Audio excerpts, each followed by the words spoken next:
ডাক্তারবাবুর পরামর্শে থাকার পরেও অনেকের দেখা যায় ওষুধ খাওয়ার পরেও ডায়াবেটিস কন্ট্রোলে থাকছে না, এটা কি শুধু লাইফস্টাইলের জন্য?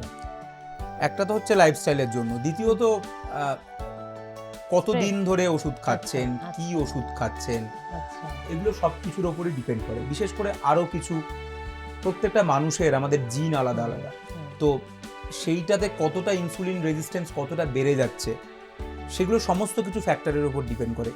যেমন একটা খুব কমন একটা ওষুধ আছে, এটা নিয়ে আমি একটা ভিডিও মনে হয় কখনো দিয়েছিলাম, আগেকার দিনে খুব ব্যবহার হতো, আজকের দিনে একটু ব্যবহারটা কমেছে।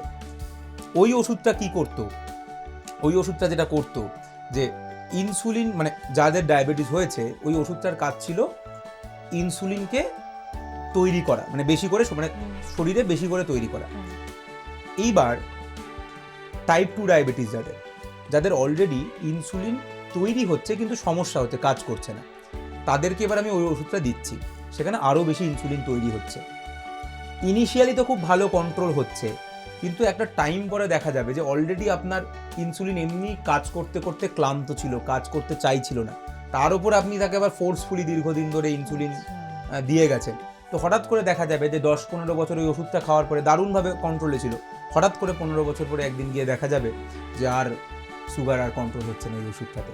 তো এরকম ওষুধের মলিকিউলের ওপরও অনেক কিছু ডিপেন্ড করে, এবং অবভিয়াসলি ডায়াবেটিস এমন একটা রোগ যেটা লাইফস্টাইলের ওপর তো অনেকটা ডিপেন্ড করেই। তো আপনি কীরকম লাইফস্টাইল লিড করছেন, কতটা চাপ নিচ্ছেন, আপনি হাঁটা চলা কতটা করছেন, আপনার ফুড হ্যাবিট কী, সব কিছুর ওপরই নির্ভর করছে।